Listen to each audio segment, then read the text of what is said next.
I'm sure somebody asked her in Bangalore. I'm sure they will. East-West Press published it. Huh? East-West Press. East-West Press. Linga, you haven't seen it? No, It has a beautiful picture of Brahman. No, I have taken the one photograph you gave me of Brahman wearing a turban, Mysore turban, yes. and a big diamond or something. Colorful. Colorful. So that I had with me for a very long time. Yeah. That's the only thing I remember. Yeah. So shall we begin? Yeah, we should. So I'm a little bit hard of hearing. it doesn't matter. I will speak clearly to you. Yeah. And if you don't hear me, you ask me to repeat it. Not a problem. Yeah. Well, this is my interview. This is our interview actually with Professor Jayaraman, and we are sitting in his house in Indiranagar, and today is the 23rd of December 2009. With me is Professor T.V. Ramakrishnan, and we'll both be interviewing Professor Jayaraman. Thank you so much for agreeing to talk and take time. So, if we'd like to begin a little bit to know about your family background and your early education, where you were born. Would you like to say a little bit about yourself? Yeah. I was born in Tamil Nadu, in a village. Go on, it's coming. Kumbakonam, and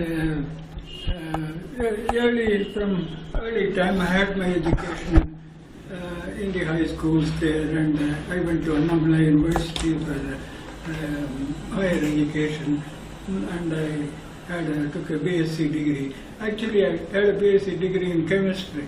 I see. When I joined Professor Raman, then I had 2 years of at the engineering college in Gindi. Okay. 2 years. Which years were these? This was 1940, 48, 49, 47 to 49. Okay, that's when you were in Gindi College. Gindi Engineering College, and I picked up a lot of. I was actually a demonstrator they had a basic science division, so I was a demonstrator there. And you worked there? You worked there as a demonstrator?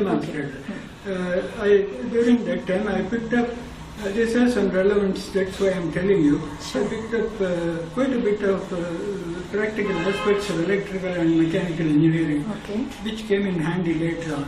And there was a person, physical chemist,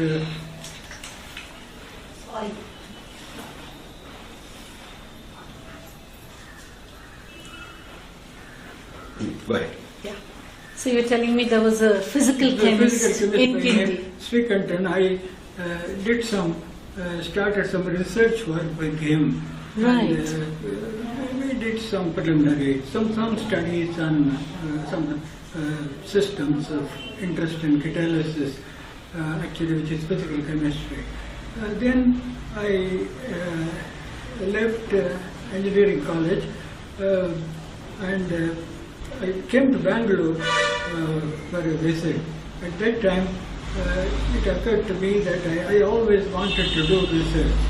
And I had heard Raman in Lila College once he came and gave a lecture. And, can you remember the year? This was 1947 maybe. Okay. So that stayed in my mind. At that time he talked about the Faraday effect in glasses and diamond and so forth. And once you see Raman, it's so impressive, it's so enthusiastic, it's very inspiring. Even if you don't understand what he is saying, it's a very inspiring thing. So from that time onwards, I had in my mind that someday I will end up there with him. So I when I visited Bangalore, I took the telephone and made a call, just random. And I was lucky, I think. He took the telephone and asked who I was. I just told him, I want to see you, sir. And he said, come on over, come this afternoon and come to my institute. So I went there, and he was working in the garden of the Raman Research Institute. So he said, come along, walk with me. So I walked with him. He talked about, what my background was and all that. And then he asked me some few questions.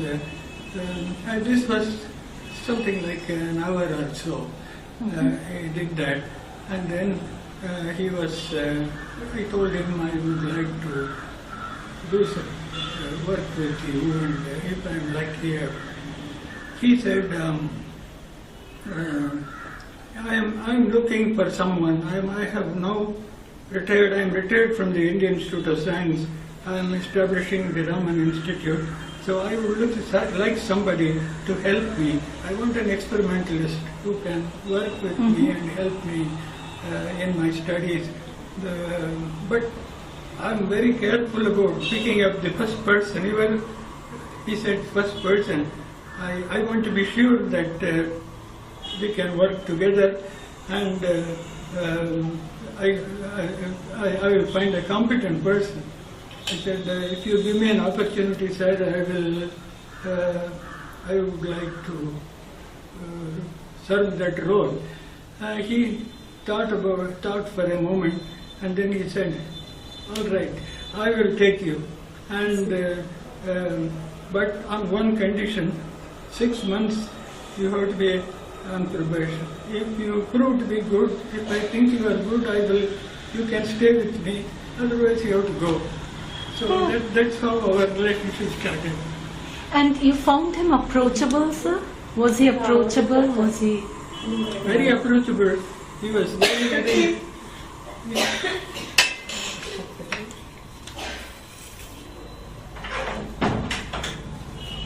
He was approachable. Because you were, at that point, how old were you? When you met Raman, how old were you? I was 23. Okay. 23 years old. Raman was 61. Raman was 61, something like that. 48, yes. 49 was... Oh, wait a minute. You wanted black tea? Yes. None of this seems black. Okay. But that seems like tea. Okay. Doesn't matter. I'll wait. I'll have it later. Don't worry. No, you have it. Please. So Raman was 61 and you found him approachable. Very approachable, and he was extremely nice. And after the interview, he took me to his office, and he dictated a letter and gave me an appointment, kind of a thing. So and so is appointed as a research assistant on such and such. Salary, it was 100 rupees. And then he said, when can you join? I said, I will go back to Madras and then tell my people and come back in 10 days. So I said that. He said, fine, you do that. I'm expecting you. Then in those days, Raman Institute was completely disconnected. So he said, I say, how are you going to, where are you going? I said, I will catch a bus from here. No, I will drop you at the bus stop. He dropped me at the bus stop. In his car? Yes. Oh, I see. Yeah, he dropped me and he said, have a safe journey and come back. Come and join. And then that's how it happened. I joined him 10 days later. And how many people were there at Raman Research Institute? Nobody else, but that was the first starting. He had an assistant already who was about to join. His name was Padmanabhan. He was a technical assistant. So he was about to join at that time. So we were, one could say I was first scientific person who joined him at that time. So when you came back, what was that first day of work like? Can you remember? The first day, for the first few days, it was a question. So he said, go around and go into yourselves with this thing. I'm interested in optical studies, and I have no electricity in the institute. There was no electricity in the institute. For the next 2 years, there was no electricity. So he had a room full of things, microscopes, electronic things, and some spectrometers, and none of them could be operated because there was no electricity. So what did you do? So what happened was, for 2 years he said, look, but we are going to do some research. So he said, bring sunlight into the room. So I see. we darkened a few rooms, particularly one corner room. We made a hole in the window and then brought sunlight using a mirror, set of mirrors. And actually there is an instrument called a heliostat. If you set it, it will put the light.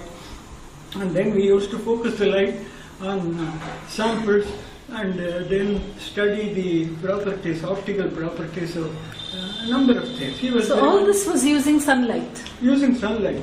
I didn't know at that time that Raman was a great believer in sunlight, because Raman effect was discovered in 1928 in Calcutta using sunlight almost exclusively almost to the end. Only in the last phase, the last day, he asked K.S. Krishnan to use mercury to photograph the Raman scatter. But he was able to almost to discover the effect by using complementary filters and sunlight. In those days there was no laser, and you have to find the intense source. There is nothing comparable to sunlight. So he was a great believer in sunlight. So he said, bring sunlight, we will do some research. So that's how we started. Would you like to ask him something about that period? Yeah. Science? No, so during that time, what kind of optical work was he involved in? He had, during his days at the institute, he had collected a lot of minerals and crystals and so forth. All of them were lying at the Raman Research Institute. And our first job was to set up a museum and arrange these crystals in the proper order. Even now the museum exists? Yes. He had a tremendous aesthetic sense. Everything has to be in the proper place and the proper way organized. So the first job was to organize the museum of the Raman Institute. So that was done. And then he will pull out crystals, and he had made up his mind on what to study. He had a bunch of crystals called iridescent feldspars. These showed some kind of an optical effect. Sometimes it's a reflection, sometimes it's a scattering, sometimes it's in between the two. So what he would pull out some of these crystals, and we used to immerse them in an optical medium and then send sunlight and study them. He will think of very simple techniques, but yet very powerful. For example, to study these reflections, it's not possible to study the geometry appropriately if you just look at it. And what he did was, he brought a beam of sunlight and focused sunlight and shine it on the crystal, and then he asked me to hold a piece of card, white card, and the reflected images will come on the card, and the color, the size, and from the shape, he will make some rough dimensional things, and from this he could get a lot of details about what is the optical effect that is causing. The object which is doing all this. Yeah. Sometimes these crystals are twinned, and when they are twinned, whatever optical inhomogeneity that causes it has two kind of. So you saw two reflections. Immediately, this is the most beautiful powerful way of studying it. It's very simple, but it occurred to him. He could see that. And then he worked on a bunch of stones called, these are all semi-precious. Opals, he worked on this? Moonstones. Moonstones. Yeah. These show a kind of blue scattering, which is not completely scattering, it's a kind of, it forms an image, an oval image. From the distance and the size of the halo, he was able to roughly calculate the size and the shape of the particles. Particles which are causing this effect. Yes. Once Chandrasekhar, we showed this experiment to, used to show the experiments to visitors to the Raman Institute. Once the famous his nephew Chandrasekhar came, he was very much interested in scattering. He asked me to demonstrate this to him. After seeing this, Chandrasekhar said, you should apply the theory of Mie scattering for studying these particles, because these are all larger than the optical wavelength of light, and so forth.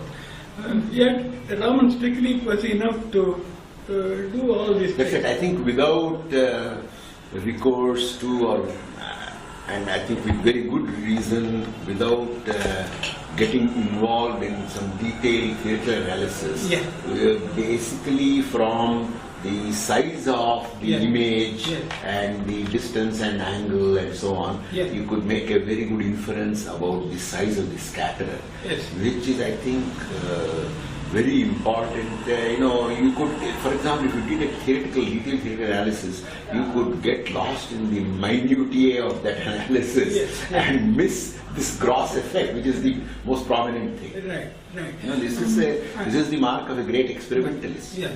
One of the other system he was interested was potassium chloride. Potassium chloride often exhibits tinning, and it has a layer structure. The twins are multiple twins, so it's like actually like a diffraction grating. So if you shine optical light, you get a monochromatic light out of it, because it's almost black scattering applied to optical crystals. Yeah, it's beautiful. No, you see, you know that this Raman Nath effect, in which ultrasound is used to produce a grating in a liquid, and then light is scattered off it. It was a great discovery. And this is another, this is, in that case, actually, it was man-made, this grating. In this case, it is nature-made. And the remarkable thing is that the spacing is equal. So that it actually functions like a grating. And then for that, there must be a very deep reason why different crystalline phases or whatever, they deposit equally. That may be the most stable arrangement for this large structure. It's amazing. But then I don't know how he hit on this system, He's very curious. He asked somebody in the institute, when he was at the Indian Institute of Science, to grow crystals of potassium chloride. So when this guy grew these crystals, accidentally they start to form these twins. And when the multiple twins, when the regularity is so good, so it acts like a beautiful diffraction grating. It's a grating not this way, but by reflection. So if you change the angle, the color will change. So we studied just with a simple, he had a direct vision optical spectroscopy, you can simply see it. So you said from the color of the thing, one could make a small calculation and you can calculate the spacing, repeat distance. But is it true that I have heard this, that he used to carry the direct vision optical spectroscope with him? And then he would sort of look at flowers, he would look at this, he would look at that, and actually make scientific statements. Correct. But is it true that he had this kind of direct vision optical spectroscope with him always? He always carried a pocket spectroscope, he used to call, with a wavelength scale. It's a very nice small piece of instrument, yet very powerful. And he always carried a pair of Polaroids, polarizing the light. So anything he finds, he would put himself between them, cross-look at it, and then from that he could say whether the crystal is isotropic or anisotropic and things like that. Another thing she did which was very remarkable to me, that there are ants and sometimes they fly out and they have a wing. We call it Isha. And these wings are actually nanostructures. Nanostructures. They have very fine diffraction lines. He will go and collect those things during rainy season. Oh, it becomes that, So they are implicit wings, no? Yes, yes, So yes. then the question is, what causes that light effect? Yeah. So He will bring those crystals and have a small slit and a white light, and then he will look at it. So you see brilliant colors out of this. They are all diffraction, like a diffraction grating. So he would study and marvel at it. Similarly, butterflies. Butterflies also had this nanostructure. There was this Himalayan butterfly which showed a very beautiful blue color. It's not a pigment color. I understand. It is a diffraction grating. It's a light effect. Yes, it's a diffraction grating. So the optical effects of this kind. Then there was a material called gypsum. The gypsum occurs in different forms. This one is a fibrous form. The fibrous gypsum, the fibers are so fine, it gives an optical scattering. If you shine light, you see a band. And he will study it, and he could figure out what the size of those fibers were, and so forth. Then I would later on, when we had the current and all the X-ray machines, I used to perform X-ray diffraction measurements and tell him precisely what the orientation was, what those were. These fibers were. So those years he was more or less alone. Those years he was more or less alone. Yeah. Those days, those 2 years. During that time, he took some 6 research scholars, and the CSIR offered some research scholarship. Each one was 200, and then he took 6 scholars. The first one was Srinivasan, who was a geologist. This was a very broad mind. He would take a chemist, he would take a geologist, he would take a physicist, and retrain them in his own way. So he had a geologist because he was interested in collecting crystals, minerals, rocks, and so on. He was interested in rocks. He was interested in minerals. So it was a wide interest. So he had a geologist, and then he had Chandrasekhar, who was a liquid crystal, who became very famous and set up a liquid crystal. Then that was his second student, a research scholar. And then he took Vishwanathan, K.S. Vishwanathan. He came as a mathematician.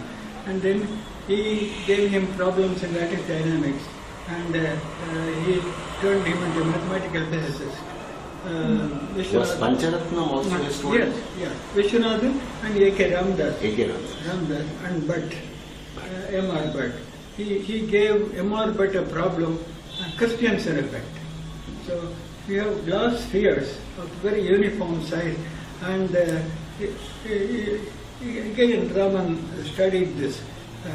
I think this work first was started with Ramsheshan. Ramsheshan helped him at that time.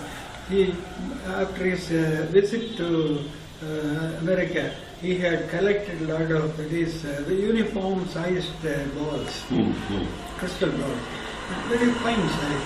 And he used to put a different refractive index. And then when you do that, when you match the refractive index, it so happens certain wavelengths it will completely be transparent, but certain other wavelengths it will be. So this is a Christiansen effect. So he studied a lot on that. These are some of the optical phenomena he was interested in the beginning, and all this could be done without electricity or anything, using sunlight. So for the first 2 years he did this. The first 2 years you were there, it was only with sunlight. This kind of, yes. And then we used to put filters and again bring sunlight and ultraviolet filter to produce ultraviolet light, and then he had a huge collection of diamonds. And this diamond, he was interested in the luminescence property of the diamond. So he would put it at the focus of this condensed light of ultraviolet from the sun. This is the most powerful you could get at that time. Some of the diamonds he had used to emit brilliant light, when illuminated with ultraviolet light, which was invisible. Yes. And then this invisible ultraviolet light impinges on this piece of diamond. Yes. Then visible light Visible light comes out. Comes out. Depending upon the. Later on, it was figured out what the real cause was. Yeah. The phenomenon of fluorescence in diamond had to be established. And he used to call some of his diamond blue jaggers. This is my Kohinoor.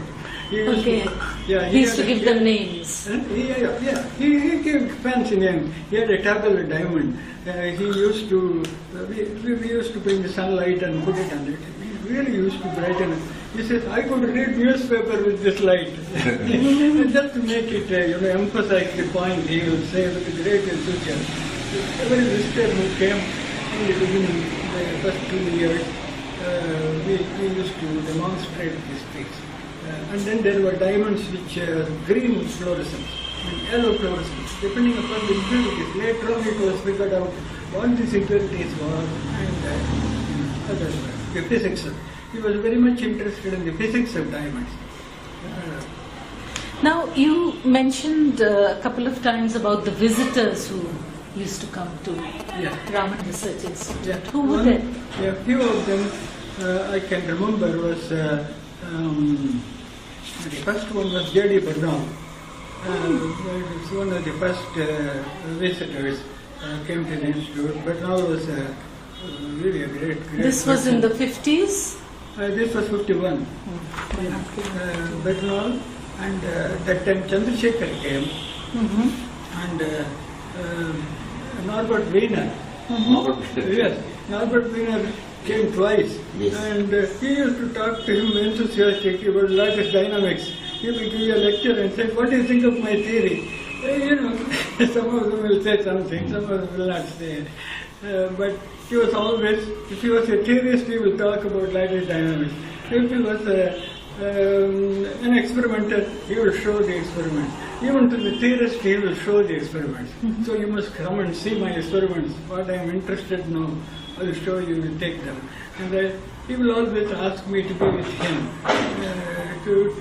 I assisted him and arranged the experiments. And he treated me like a son. And a real collaborator. So we studied all these feldspars, and he said, "You have contributed enough. You are going to be a co-author." So he was so generous. So we wrote 10 papers during that time. I see. So this period, you were sort of formally